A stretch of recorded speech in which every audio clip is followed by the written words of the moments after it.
Bonjour à tous, je suis Christophe Manès, expert international à la Banque Populaire Côte d'Azur. Donc je vais évoquer avec vous la question du choix du moyen de paiement dans le commerce international. Donc nous allons voir ça ensemble. Donc que vous soyez à l'import ou à l'export, c'est la question de la sécurisation de l'opération est essentielle et le choix du bon moyen de paiement est une question ô combien importante.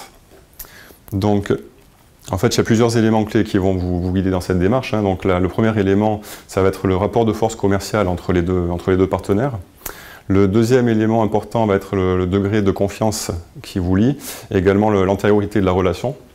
Et enfin, un troisième élément important va être le montant de l'opération, bien entendu, et j'allais dire aussi la zone géographique sur laquelle vous travaillez, puisque bon, c'est un paramètre qui prend tout son sens actuellement avec un contexte géopolitique qui est très très fragile actuellement. Donc voilà, c'est un petit peu tous ces éléments qui vont vous guider dans la démarche. Donc, comme vous allez le voir, voilà, il y a on va dire deux familles principales de moyens de paiement à l'international. Il y a une première famille donc, de moyens de paiement un peu plus conventionnels, traditionnels. C'est ce que nous allons voir ensemble dans un premier temps. Vous allez avoir par exemple le virement SWIFT, le virement international, qui est le plus rapide et le moins coûteux, mais qui ne présente aucune sécurisation pour l'émetteur du virement. Ensuite, vous avez le chèque étranger, le chèque international. Donc lui, il est de moins en moins utilisé pour deux raisons essentielles. La première, c'est que, bon, déjà, il y a des délais d'encaissement qui sont souvent relativement longs. Et puis aussi, donc, il est soumis souvent à des règles juridiques qui diffèrent souvent d'un pays à l'autre. Donc pour toutes ces raisons, ça fait que le chèque étranger est souvent de moins en moins utilisé. Vous avez enfin l'effet de commerce. Donc l'effet de commerce, bon, concrètement, c'est une traite qui est donc émise par l'exportateur, qui matérialise en fait une créance avec un montant, une échéance à payer. Et donc, bon, de la même façon que pour le chèque, la traite est de moins en moins utilisée, là encore pour des problèmes de délai d'encaissement relativement longs, des problèmes de retour d'impayés, ce genre de choses. Donc là, c'est vraiment les moyens de paiement, on va dire conventionnels classiques, qui sont souvent repris, qu'on retrouve souvent dans le domestique. Donc ils peuvent être également repris à l'international. Après, vous allez avoir des techniques d'encaissement documentaire. Donc ça, c'est la deuxième grande famille des moyens de paiement à l'international.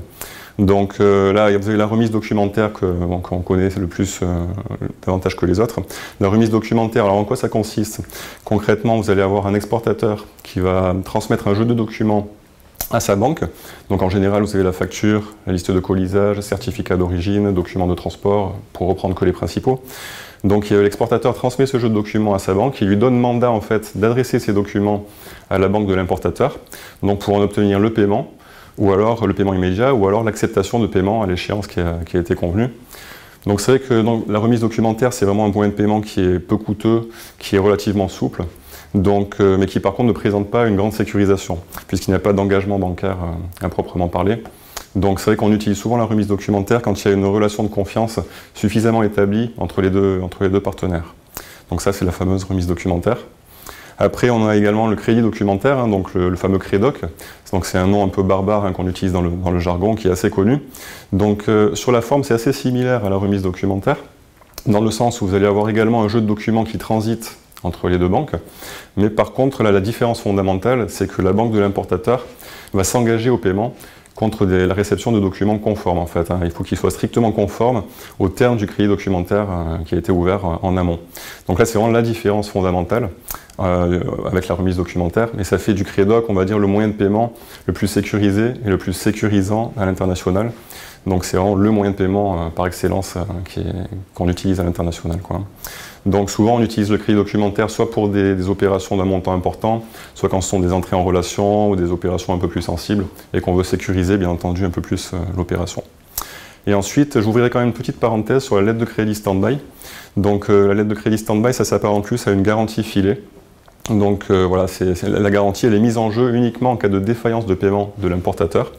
Donc c'est uniquement dans cette hypothèse que l'exportateur va prendre contact avec la banque émettrice et appeler en paiement en fait, en présentant les documents qui ont été décidés au moment de l'émission, quoi.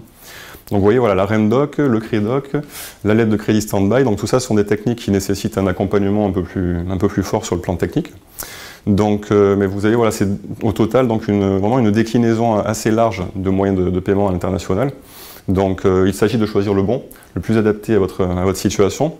Donc il ne faut vraiment pas hésiter donc, à solliciter les conseils de votre banque, l'expertise de votre banquier, pour vous aider à choisir le bon moyen de paiement, que ce soit en amont lors de la phase de négociation, mais également en aval lorsqu'on est dans les phases de concrétisation de l'opération. Donc voilà, n'hésitez vraiment pas à nous contacter pour vous accompagner. Et voilà, je suis là à votre disposition. Merci beaucoup et à bientôt.